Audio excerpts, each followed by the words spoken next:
Good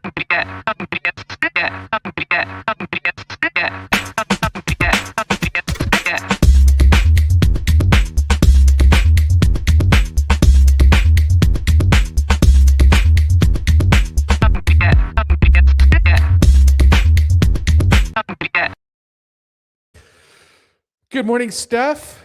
Hi, Anthony. How are you? I'm doing well. How are you? I think I'm going to start calling you my pusher. Okay, explain.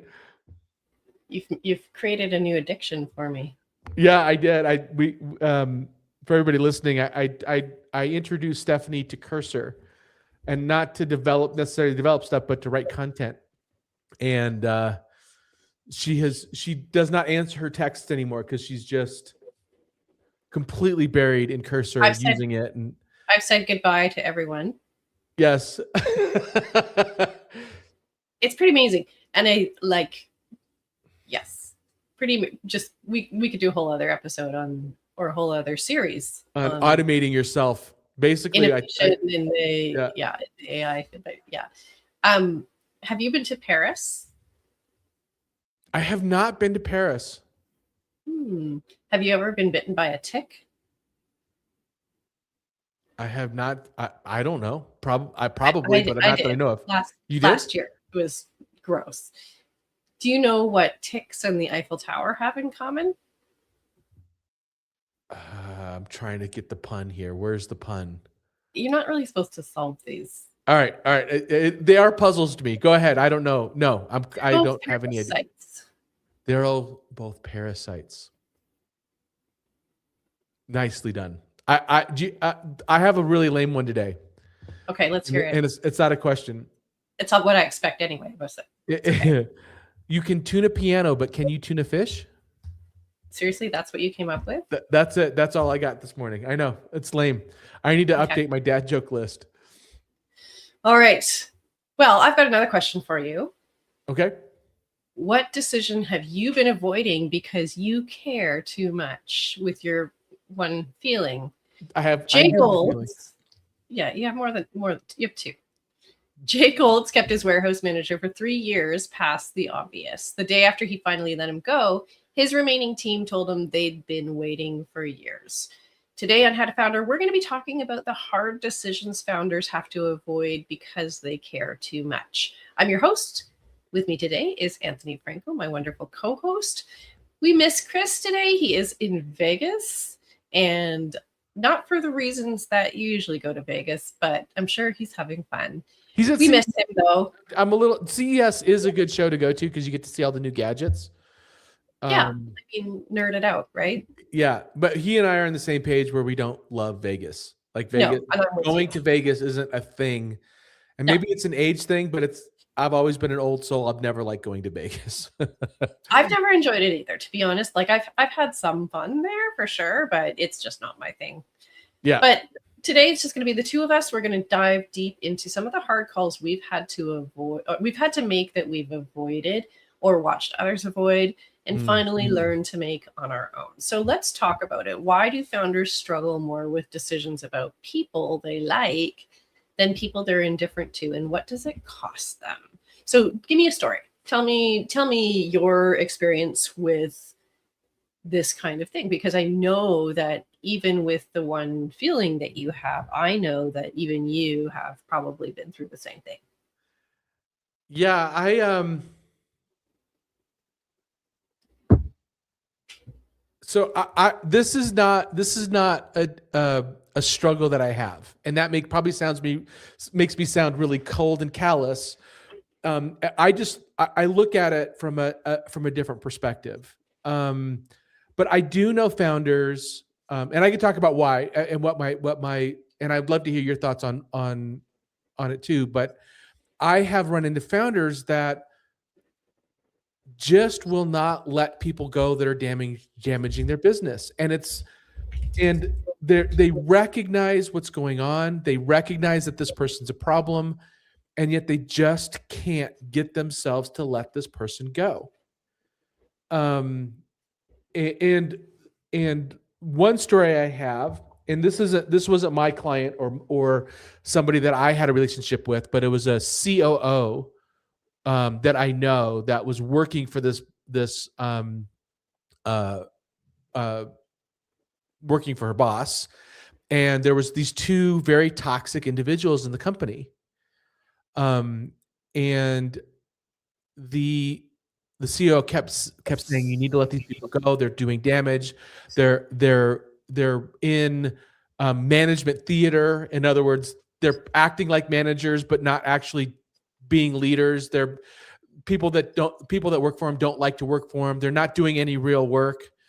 All of the things, right? And the CEO would try to bring on new people to bring fresh blood in, and like new marketing person or new salesperson, and those people wouldn't stick around that long. They would leave. And the rationale the CEO gave to the COO was, well, at least those two people don't leave. At least they stay. Right. So unpack that for me, Steph. So I'm actually a lot like you. I don't really suffer from this problem either. Like I'm very comfortable having hard conversations, and if anything, I would say that I have to force myself to make sure I'm making the right decision, because I'm, I don't hesitate when I feel like it's the right thing to do, right? But I do see it a lot. I have seen it a lot in my career, and I think that there's like a few things that cause this to happen, right? So when you have a leader who, like, part of this might be, motherhood and apple pie. I just care so deeply for the people. But I also think that there are some deeper things that happen. I'm not super secure. Like, I have some insecurities, and these people help me feel more secure, or help sort of validate me. I've seen it happen when these people have reputation capital. Even if they're not doing the job well, they have relationships, or they are well known. A salesperson with a key critical client relationship. Yeah. That's right. And I think also, like, where there is personal relationships, and I don't mean inappropriate ones, but you've gotten to know somebody for a long period of time, and all of the things where it's going to impact them if you let them go. Like, what are all the reasons that I might hesitate to let someone go, even though I know that they're not good for the business, right? And I think there's also just uncertainty. I'm not certain that's the right decision, right? Like, I don't feel confident enough as a leader to know that this is the right decision, and therefore I'll just delay. Right. And maybe I also don't like the idea of going out and trying to find someone else, right? Is it the devil I know? Great one. And I don't want to have to do their work for the short term. Yeah. Right? It's like, oh, I don't want to add that thing to my plate. I don't have the time to add their thing to my plate. Yeah. And I think also this depends on the stage of business that we're in, right? So I work with a lot of solo founders who, I say solo, they often have a team, right? They've got a team of people, but they're not employees. They're like, contractors and contractors, yeah, that sort of thing. Yeah. And I see a lot of, like, solo entrepreneurs tend to feel quite isolated. And I think founders in general have a tendency to feel kind of isolated, even if they have a team around them. They're the only ones that have, everything riding on them. And so, do I want to let someone go who has supported me, or who I feel like, even if they're not doing a good job, I could still kind of commiserate with them, or they've been there from the beginning, so they know all the history? Like, I think there's a lot of dialogue that happens inside the head that makes those decisions really tough. From your experience, what do you think are some of the reasons that people, keep people around, other than being a bleeding heart? Well, I mean, sometimes it's just they recognize. So there is a difference between recognizing that somebody's going through a hard time, and giving them the space to work through that personally. I think there's a lot to be said for that. But if the person's been going through a hard time for 2 years and it's always something different, that should be a sign. um, so, so, and I've also heard like, well, this person, I'm going to destroy this person. Look, losing your job has as much of an emotional impact as a death to somebody that you're close to. So not wanting to cause that person that pain, I think is a big reason why people don't do it. It's out of it's out of empathy that people don't do it. So I get the feeling, but Steph, when an entrepreneur is not making this tough call, let's talk about the consequences of that. Like, I don't think they're looking at the bigger. Honestly, I don't think they're necessarily appropriately weighing the bigger picture to this individual picture. I think there are also a lot of founders out there that are like ever the optimist, right? Oh, well, if we give them some more support, maybe they can really like turn things around. Or I really believe in them, or I want to believe in them, or what have you. It's also admitting failure, right? Like, I failed by hiring this person, which is really hard to do. Yeah. You bring up something good that I want to touch on. So, I was talking to an entrepreneur I knew. She was running this company, 5 employees. Just got their first round of funding. They were starting to take off, and she had this one person that wasn't carrying their weight. And I think this is important because you talk about you mentioned stage of company, right? So this one person in a startup of 5 people that were just trying to get going, trying to generate revenue, they weren't pulling their weight. And she said, I think I need to put them on a performance improvement plan. And I said, what? And she, what do you mean performance? It's like, yeah, I think she was looking at it. She came from a corporate gig and thinking she needed to handle it in a corporate way. And I'm like, you don't have the resources to give this person 3 months to figure it out. It's one hard conversation. If you don't figure this out, you're fired. And if they don't figure it out, you fire them. You do not have the luxury of treating this like a corporate HR person. Your company's survival is based on the people that you bring in. If you have 5 people, if you're 100 people, one person is 1% of your workforce. If you're 5, it's 20%. You don't have that luxury of keeping that person on and navigating them through.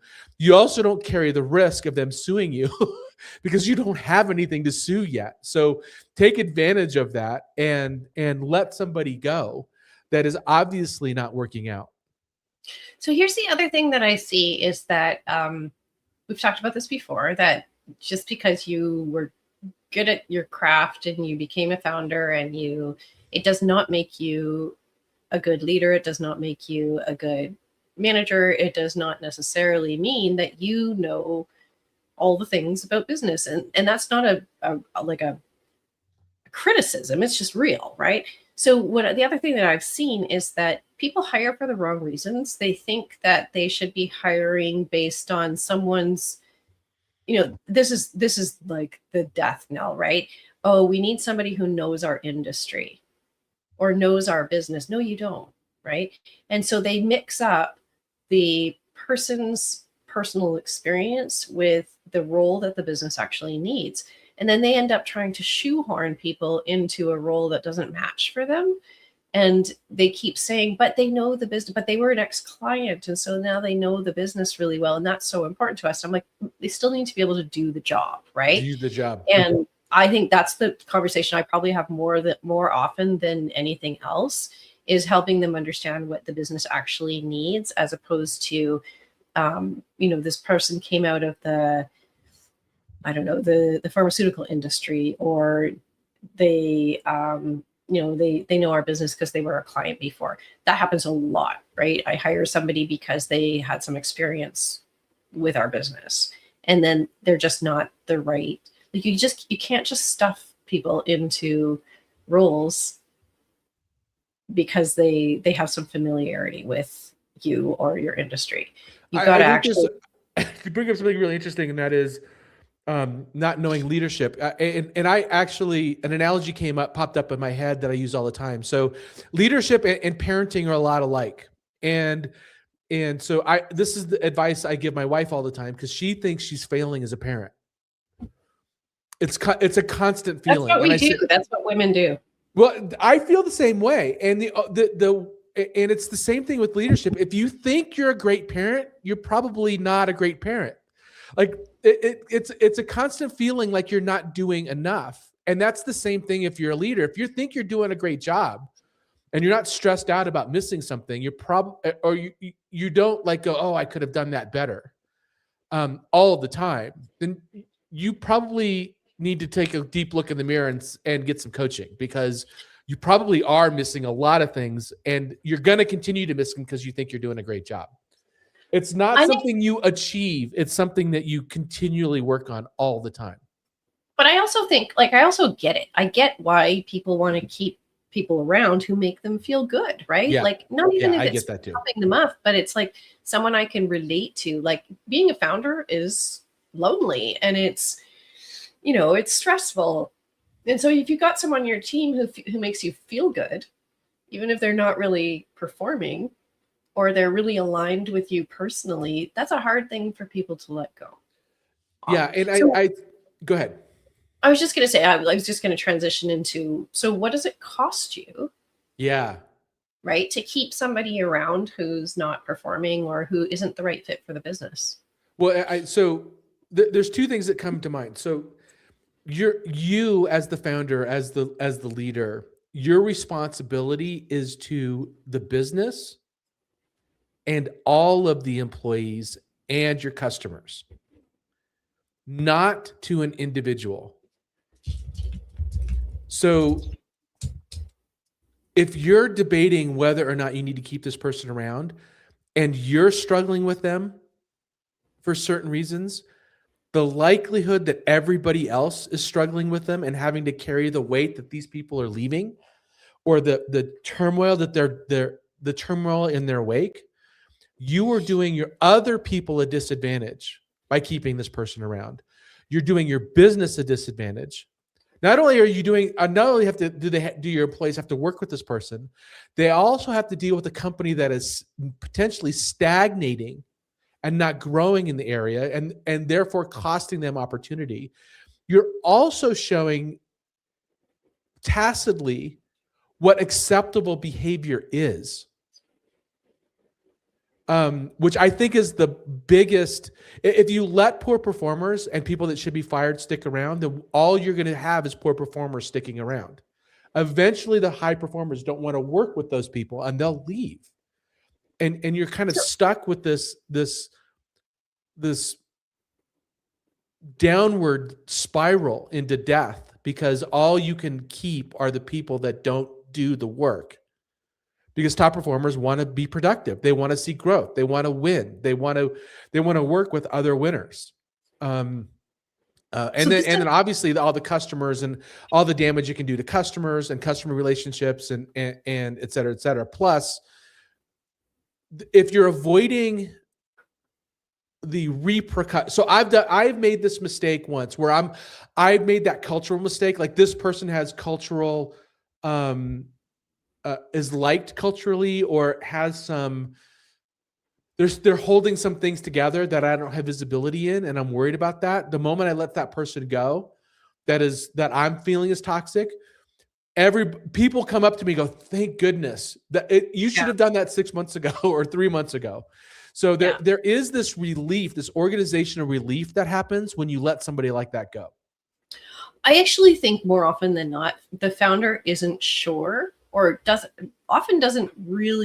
can't really clearly articulate that person is not good for the business, and it takes an external party to hammer that home for them. So I think that they delay or they don't take any action because they're just not sure, because the team around them is not going to, unless you've got a really great relationship with, one of your key close people, they're often not going to come out and tell you like this person's not performing. By the time like, it reaches you, it's probably like a problem. Yeah, and most of the time my clients are like, they don't really know, and then when we finally bring it up to them, they're kind of like, oh, right. I think they've probably been telling themselves stories, or maybe it's not clear or evident or whatever, but they've often put the wrong people in the roles for their business, right? And they do require some sort of external third party to be able to hammer that home for them and make them aware that that's a problem. So the cost of keeping those people around is the productivity of the other team, not just productivity, but like the, you know, the what you're signaling to the rest of the team around what's important to you, right? The money, right? You're just throwing money away because you're not getting any return for it. I think, you know, this obviously can impact your delivery of services, your, you know, the development of your products, like whatever that role might be. What about like relationship capital? Like, how does this impact the relationship you have with the rest of your team, with your customers? Like, I think it's actually a branding issue. I think letting go of somebody that's not contributing or is toxic or is, and I don't want to overuse that word toxic because that's been overused recently, but somebody that really sows discontent amongst people, is a gossip, constantly is undermining decisions made by each other, one another, trying to jockey for position, favoring their own position over the company's position, like those kinds of people. You have to let somebody like that go, because you actually improve your relationship with your other employees if you let somebody like that go. But I'm going to argue that it's actually less often that clear, right? Like, I'm thinking of a client we were just working with who has this super lovely person on their team in a role that she shouldn't be in, that she can't do, that she is constantly failing at. And it's a huge gap in their business, right? It's actually probably one of the key points that is holding them back from growth. But there's nothing toxic about this person. Like, they're a lovely individual. When you're just talking about capability, look, this person's not happy in that role either. No, like, that's true. The empathetic thing to do is to tell this person this isn't working. Like, you're not doing what the company needs. You can't be happy with what your progress is. This isn't a fit for you. How, and then you leave it to them. Like, how can we make, what do you need to be successful in this role? Or what should we be putting you into? Or how do we help you transition into something that you're going to be happy to that isn't in the company? This is you're caring for this individual. If you're telling somebody that can't do the job, if you're talking to that person, it's like, you can't do this job. This must be miserable. I'm so sorry I put you here. How do we fix this? But yeah, go ahead. But what I was trying to get at is that the problem wasn't that they weren't approaching the person. It's that they didn't recognize that it was a capabilities gap. They just thought, oh, she's like, they kind of saw it on her resume. You know, she's done certain things in the past. How do you not see it's so a capability? She should be. So either she was doing her job or not, right? So she wasn't getting the results, right? So she wasn't. Yeah. So for them, they were like, we don't know why she's not, like, why we're having this issue, because she's got the experience, which she actually didn't, but they don't know their business well enough. They didn't know what their business needs. And they don't understand. Were they not properly measuring it? They don't understand, like, they don't understand the role. Because it's just not their, like, it's not their bailiwick, right? Like, they don't have the experience with it. So they don't understand the role. Okay. They hired someone based on paper, right? And so they're looking at this individual and they're like, she's such a lovely human being. And she thinks she can do the work, but she's not at all. Like she probably could from a skills perspective. So what you're talking about, she doesn't this have is harder. What you're talking about is their expectations for the role too high and nobody's going to be able to do it? No. Or so that's not so, but you have to ask that question. And I've been there as a founder where it's like, am I asking something that's not possible? Is it this individual or is it my expectation that's off?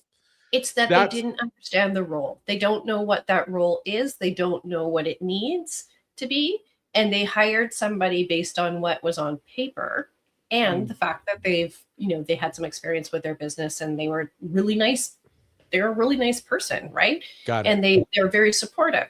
And so I think that happens much more often than not, especially in that very early phase where, it's really just the founder with a few people that they've hired, but nobody to help them understand what they are actually looking for. Because in my world, that particular role is a role that a lot of these founders who founded because they have some, passion or creative skills that they just don't know. Like they don't understand the role. That's an interesting, so I'm not letting this person go that's not achieving the results because I don't know if it's like, I genuinely don't know how to push this person to do the job because I don't know the job myself. I don't know how to do the job myself. Right. So I don't know what the expectations should be. So, but there was a, it's a great position, but there is a expectation that was set when you hired the person that they agreed to. And they think they can do it. But they're not doing it. It doesn't, whether or not you think you can do it, you're not doing it. So the conversation is, this is what you're supposed to be doing. This is what you're doing. There's a gap. What do we do about that gap? So when that question was asked, I don't think that this person even understood why they couldn't do it, but it was really a skills gap. Like it was very much like, but the excuses, I don't even say excuses because that's not fair, but it was like her perception of why things weren't working was something totally else that, had some validity, but her perception was something that was totally else. We came in and we looked and we're like, oh, 100%, this is not the right person for this role. Like she just is not wired to do this. So outside perspective helps. So she stayed in the role for a year. She'd been in the role for a year and they didn't know why. They attributed her non-performance to personal issues or, other things or whatever, but they just didn't know. And so that's why she stopped making excuses on behalf of your employees for not doing the work that you need done. So that is something you do for your family. It's why I never think that when you say your company is a family, either you're lying or you're managing it wrong. This isn't your daughter that you're trying to coach through something. This is something that is being paid to provide a service to your company and for the benefit of your company, your other employees, and your customers. And if they can't do it, then you have the wrong person. And it doesn't matter. It just doesn't matter in the world that they're having a personal issue that's not allowing them to do it. Or it doesn't matter that it's somebody else's fault in the company. It just doesn't. It's like, that's fine if you can't navigate the system. Then I need to hire somebody who can. Okay. So let's say we grow a pair and we decide that we understand clearly that this person can't stick around. How do we approach this? How do you approach this as a founder, especially if you have, that empathy and the soft-heartedness that, wants to keep giving people a chance? Like, what's the approach? I know you and I are fine having these conversations, but a lot of people aren't, right? They feel bad. They like it. They question themselves whether they're making all this stuff, right? So what's the best way to approach this kind of conversation, especially when we're in those early phases? This is really simple. I think it's a really simple conversation. It's not an easy conversation, but it's really simple. One, this is what we need for the person doing this job. You're not having success there, right? This is how we measure it. So you have to have good measurement in place. You have to know what this person's supposed to be doing and measure it. This is what we're measuring. This is your results. It's not working. Are you happy trying? Are you happy at failing at this? And maybe there's a different role. If there's not a role for you here, I'm going to help you find a role somewhere else. It's that simple. They're not happy failing. And if they are, you definitely need to get rid of them. They're aware that they're not meeting. Say yes. Yeah, I'm good. Yeah. Yeah. I mean, I've had people do that. They're like, what are you talking? Like completely thrown out from the loop. What are you talking about? It's like, well, your salesperson example, you're supposed to bring in this much money. You haven't brought in anything. You're failing. Yeah. But I've got this huge pipeline and I'm talking to all these customers. Yeah. But we've given you time to nurture that. You got to close something. You're not closing anything. I need somebody that can close something. Sales is really easy. Project management is really hard, right? Well, your projects are not coming in time. Your projects aren't coming on in time. Well, it's not my fault. It's the developer. It's the team. It's the blah. It's like, well, but your job is to make sure it comes in on time or bubble up when it isn't, so we can get ahead of it. We're always finding out after the fact that something's not right. That's not what this company needs. We need somebody that is proactive in making sure that something is bubbled up before it's an issue. I think you're hitting on something that is very, very early stage. Like it happens all the time.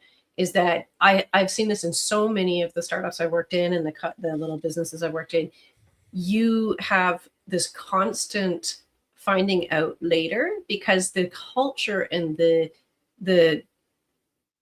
culture of a small startup is like, just get it done. Like everybody just fix it, figure it out rather than bubbling up problems. Right. And so somebody tries to fix it and tries to fix it and tries to fix it and then gets to the point where it's become an issue. Now, I think before you're having the conversation that you've just described, you're having a different conversation. And that is around like sitting down. My favorite way to approach somebody like not performing is to not assume that it's the person who's not performing. It's that there's a misalignment between the work that they're trying to do. And I think I was assuming that conversation already happened, but you're right. Yeah.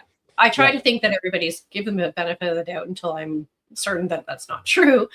But the conversation starts out with like very neutral, like, hey, the measures are not measuring, like the performance is not happening. We've got a problem here. Let's sit down and try to figure this out. Like, what is the problem?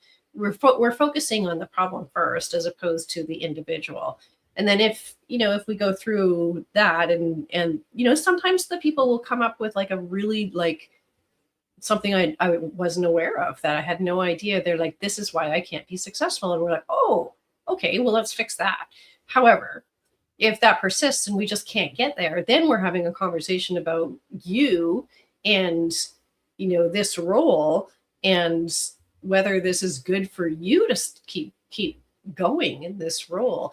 And that's when, either capabilities are misaligned or, desires are misaligned. And we've just let someone go in one of our teams because, she just wasn't showing up. And when we finally had an honest conversation, she's like, I felt an obligation. I felt like really wanted to support this founder, but I'm not motivated to do this work because it's just not in alignment with where I'm at right now in my life and all of it. Great. How you have to love that honesty. That's amazing. Totally. Yeah. But it took a long time to get there. Yeah. I mean, we changed her role back in August.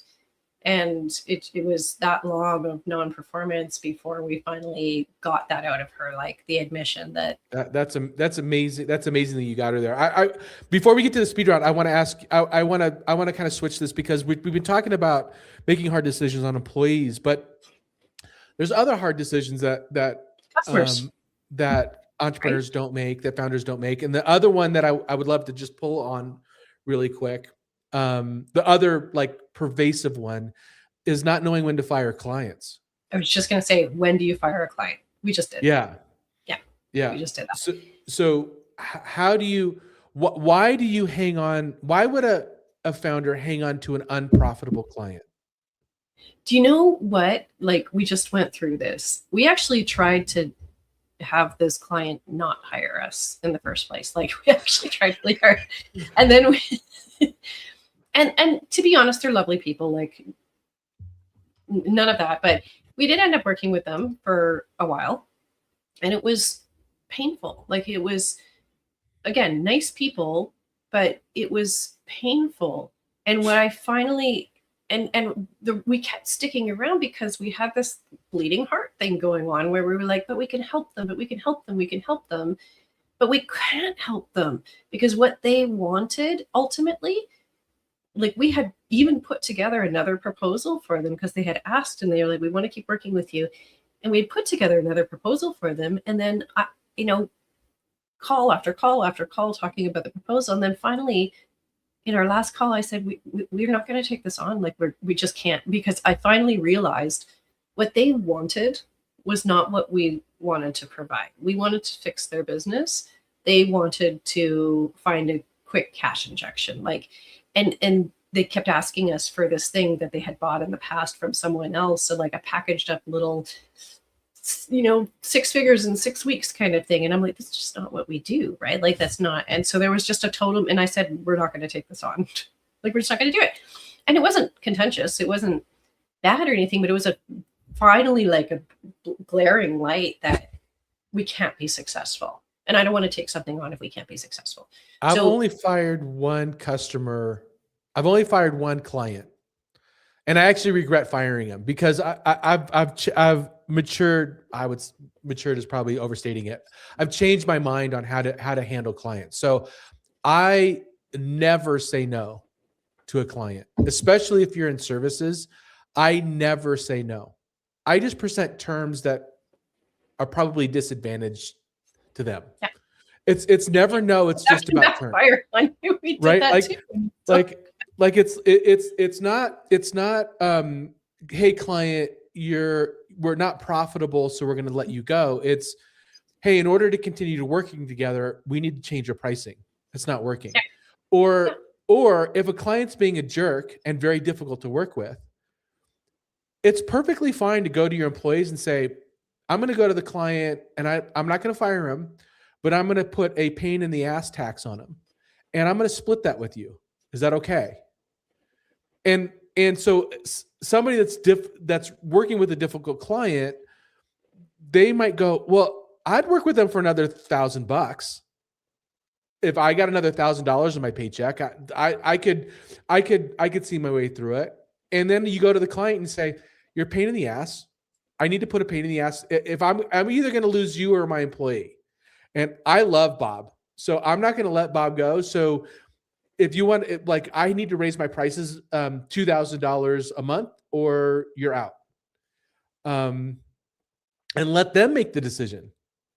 Having been in services for my entire career, we have had to fire clients before, but I think even more so is knowing before the sale is even made that this isn't a client you want to work with. And there's been one time in pre-sales where I actually declined to continue the sales process with a client because they were so misogynistic and awful during the sales process that both my partners said to me, we're not supporting this. Like, we will decline to do business with you. Right. So you don't think, so this is maybe I'm not sure the answer to this, because there's some certain, I've turned away clients before. Like one of the clients I turned away was a porn site. Like, that's, you just don't work with companies like that. They wanted us to build them a video player that was operable using one hand. No, that's not a lie. So are you serious? That's amazing. That's serious. And we said no to that. But in your circumstance, when the client's difficult, did you ask the question, what is the number that we'd be willing to work for this client for? Nothing. Okay. Nothing. So, but you had the conversation. Yeah, I was not willing. I was not willing, and my partners were, to their credit, thank you, was not willing to work with someone who would treat me the way that this guy was treating me. So it, like, that's a non-starter for us. And I think that that's a maturity thing. Like, as you get further along in your career and in business, that, you know, like, us letting this client go that we just did, I cannot tell you the peace that it has created for me. And when you feel that retroactively, like, you know, you made the right decision, right? So it's hard, because in this stage, you know, in the early stage, or when you're a founder or whatever, you know, every piece of business is meaningful to you from a financial perspective, but there's a number. There's probably something wrong with me here. So not just one thing, but multiple things, but this one in particular, I don't care how a client treats me. I don't care. Oh God. Because it just doesn't. If, like, I always look at it, if somebody's being a jerk to me, that's on them. I'm pretty easy to get along with. I don't need to. So am I, but I don't need to. Well, I mean, I mean, will I charge somebody like that more? 100%. I'll charge them a PETA tax, but if they want to vent to me that I'm doing stuff wrong, no, it's not. I'm perfectly. It's more insidious than that. Like, okay, I have clients. Give me an example. I have clients who, you know, can be more challenging, and yeah, I manage them, and that's totally fine, because we have honest conversations and I build good relationships. When you have someone who is blatantly misogynistic, what do you so say more about that? Give me an example. I don't want to go there right now, because I think you and I are going to get into a conversation I don't want to have, right? Okay. Let's just, no, I promise I won't. Like, I won't judge you're it. A middle-aged white man, right? That probably hasn't. So you went there. Hold on. That hasn't, and that's not like, I'm not saying that like it's a bad thing. I'm just saying the chances of you having the same experiences are much less, right? So when you're dealing with someone from another culture that has learned were they harassing? So misogynistic? Were they like doing like saying very inappropriate things? In that circumstance, is that your yardstick, that it has to be very inappropriate for you to decide not to work with them? Like, does it have to go that far? Yeah. Okay. Yeah. If they're, here's what happens is when you are in a position of knowing that you're receiving that kind of engagement from a client, you know that down the road, every single time you have a conversation about money, every time you have a conversation about scope, it's going to be hard. It's going to be like unnecessarily difficult. Mm-hmm. And you are going to be constantly, I just came out of a 3-year consulting agreement or arrangement where same kind of thing, like dealing with a guy who would never, ever engage with me in a way that I wanted him to, that honored what I could provide. So I don't want to be in that. Like, but what? So again, Anthony, why just I'm not arguing with you. I'm genuinely curious. If you set the terms, this is how we're going to engage with one another, and they argue with you, the answer is I'm sorry, no. Like these are the terms. This is it. Well, I know that needs to be. That feels very black and white for you, but there are lots of systemic things that just bubble up and evolve. I was in that arrangement for 3 years, and it was okay. Like, it was fine-ish, but I would never. The difference between being in that environment and working with my clients now is like night and day, right? So I get to decide if that's something I want to take on. It's right? Exactly right. You set the boundaries. You're like, if we're going to work together, these are the boundaries. And if they say I'm going to break those boundaries, it's like, okay, so I guess we're not going to work together. It sounds like you're doing it right, right? Yeah. Anyway, of course, it always is. But yes, that's essentially what you're doing. You're Back to setting the terms and your clients aren't agreeing to them. So you're saying, okay, so I guess we're not working okay, together. so you get to decide, right? Yes. So Yeah, I agree with that. Back to having a hard conversation with a client. Yes.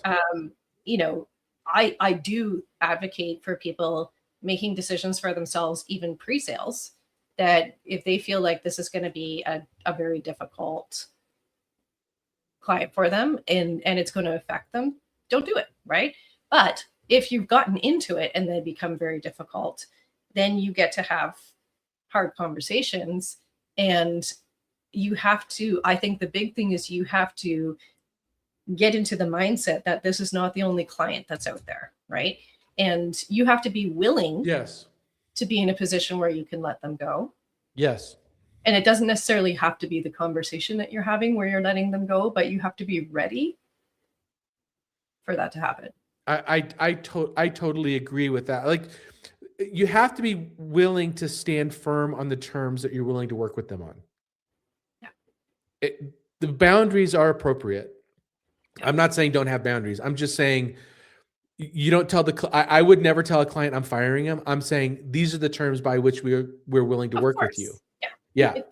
Unless it's a heated drunken exchange in Las Vegas, you're most likely not going to go forward to them and saying we're firing you. You're going to say, going forward, here are the terms in which we're going to work. If you cannot handle that. But there are some like when you see it that there's a client that you're just never gonna, it's never going to be peaceful. There's never going to be resolution to the foundational problem. Then you say, so what would you do in the circumstance? Yeah. Where this is something that actually happened to me, where you discover that a client and their account manager have been commiserating to defraud your company. You can't take legal action? Isn't that the right answer? So it wasn't. It wasn't. It did. Defraud is probably too big a term. Squeeze more out of your company squeeze more out of the services than they actually paid for. Okay. What do you clients do that all the time? But not in conjunction and in collaboration with the account manager. The account manager was in on it in order to boost their commission check. Okay. And so what did you do?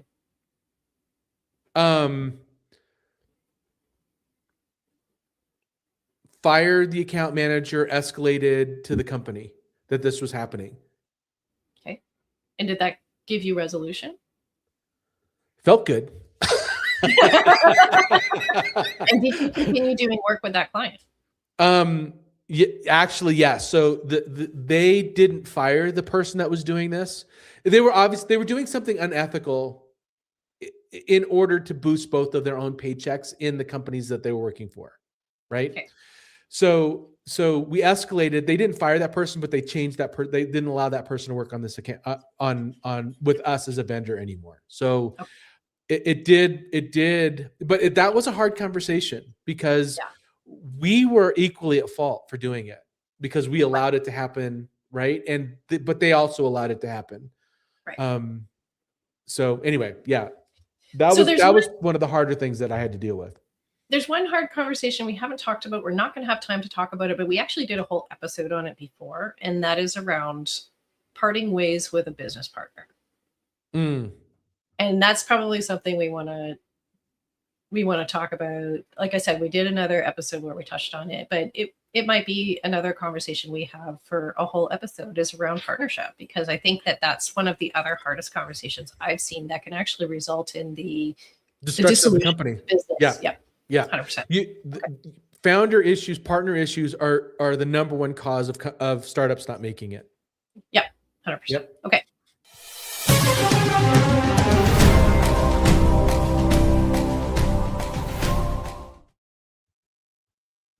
Okay, I just lost my window. I got too excited there. Speed round. Okay, you are answering the speed round questions today because I'm the host. All right, you ready? Yeah. Your longest employee is now your weakest. Same rules or different? Same rules. Okay. Raise prices 20% and lose loyal customers, or stay flat and resent them? Prices. Raise prices. You've got a B player you love. Promote or exit? Leave them where they are. You need B players. Yeah, exactly right. And how do you, and I think the question there is, why do you love them? Right? Yeah, exactly right. Firing someone who cried, guilty first or relieved first? So I think that's asking, they cried during the firing. This is your question. I don't know. You. Yeah. That's always hard. Like, I'm never relieved. Let me put it this way. I'm never relieved when I fire somebody. Right. But I remember firing somebody because our business was running out of money. It wasn't my business, but I had to do the firing. And he sent me flowers the next day saying, thanks for being the best boss I ever had. So like, it sucked, but also, yeah. Customers since day one, now unprofitable. Fire them or subsidize? Raise your prices. Yeah, we just raise your prices. Set terms that are acceptable to you. Yeah, you know what? Like most clients I've dealt with, like if you've been serving them for a couple of years and you're like, hey, our prices are going up, they're like, great. I get it. Yeah. A lot of I've found that as well. A lot of founders are hesitant to raise prices on their customers. But if you need to, it's fine if you don't want to pro rata raise your prices on your current customers as the ones that are coming in new.